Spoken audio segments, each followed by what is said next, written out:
Ronaldo, how are you? Good. How you doing? Wonderful. First of all, One Love was such a cool vibe that I really, my son Adam, it resonated with him. He's 20 and he's getting a career in music, and you blew his doors off. And I had the same sensation. So, congratulations on it. Oh, thank you. That's awesome to hear. It's always great when the next generation can respond to it in the same way that we did when we listened to Bob for the first time. Was this a tricky project? I mean, if you think about you're talking about Bob Marley, who's beloved even for people who maybe don't know the backstory. They still love the music. So for you, this is a big undertaking. Yeah, for sure. I remember my first call with the studio. Just really trying to make sure that I was the right person to take it on.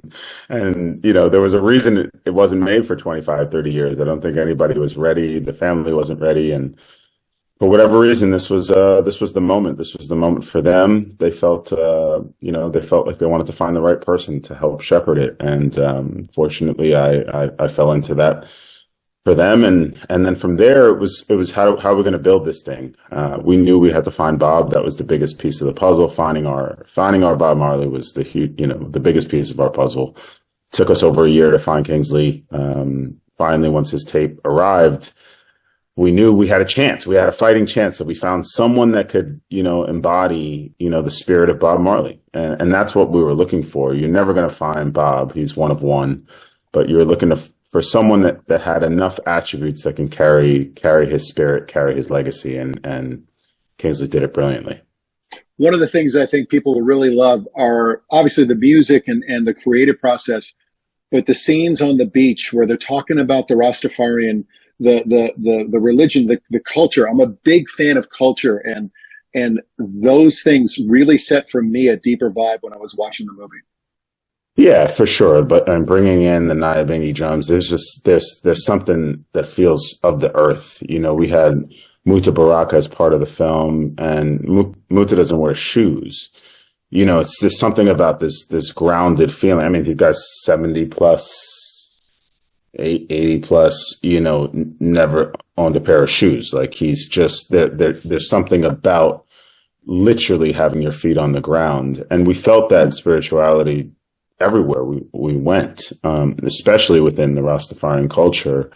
There was this groundedness, and it's unspeakable. You can't really describe it. It's omnipresent. And Bob had that. That's what Bob was tapping into when he was singing, when he was dancing. That's why you can't really replicate his dances. It's not choreographed in the same way. He's just feeling it. And I think the movie tries to have a bit of that as part of its DNA.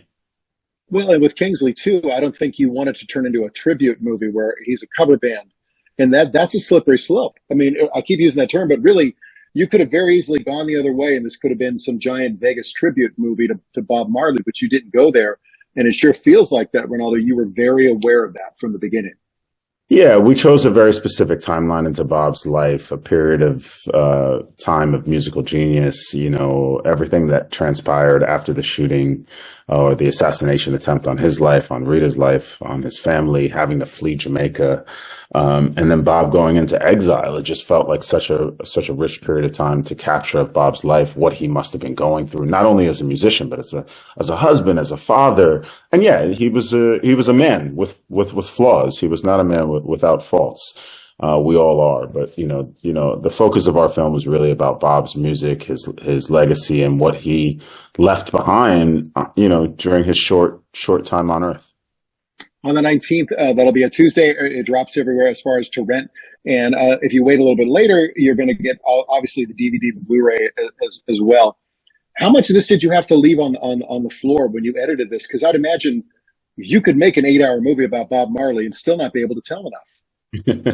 We left a lot on the floor, 36 years and and however many hours. There's so much of Bob's life to discover and find out about. And unfortunately, and we didn't have enough time. But we chose a time that we thought captured, like we said, the essence of who he was and what he was going through, and everything he sang about. It was all in the lyrics. It's what he left behind. It's what we sing. It's what we rejoice to. It's what we know. And I think he left that behind. So the movie hopefully tries to bring a greater awareness to those lyrics that we enjoy, but maybe don't quite understand.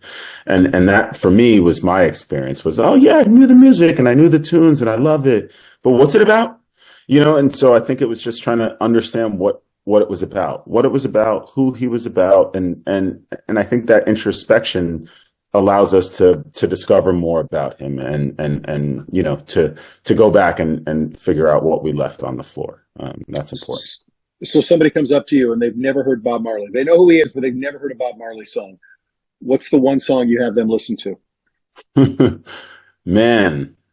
I mean, I always go with my favorite song, which is Redemption Song. But, there's so many songs that are so important to the legacy of Bob. And but Redemption Song has quite an impact for me. And it's a slower jam of his, but it's an emotional one. I think it bears a lot of weight and something that I think, I don't know, shines a little bit of light onto who Bob is and what he sang for. Were there moments during the filming that there were tears?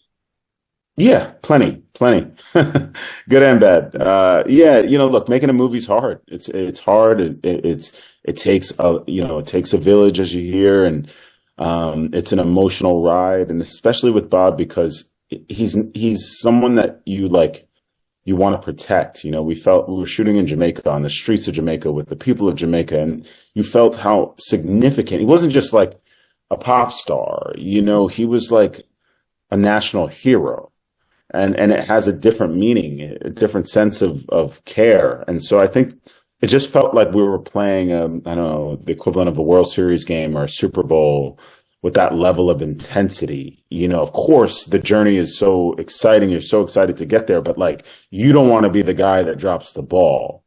You don't want to be the guy that messes it up, at game 7. So I think it just had that level of intensity from prep to post. It just was the nature of the importance of the game and who Bob was and what this film meant for the people of Jamaica and all over the world, in Brazil and Korea and other places. So it just had a level of significance like no other. I am a big race car fan, and I compare Ayrton Senna and Bob Marley in the same mindset that I will love Ayrton Senna and I will love Bob Marley 100 years from now, 200 years from now. We will celebrate their lives and who they were and the impact they had on culture again. And I don't think people, until you watch One Love, you kind of just absorb that vibe. So congratulations. You did it. You succeeded. Thank you. Thank you, man. I appreciate that. That means a lot coming from you. All right. Well, and we did look it up, by the way. Bob had 2 gigs here in Detroit. He played the Masonic, and then I think one was the Michigan Theater as well. But he had a couple gigs here in the Motor City. Awesome. Yeah, his music spread far and wide. I hope it continues.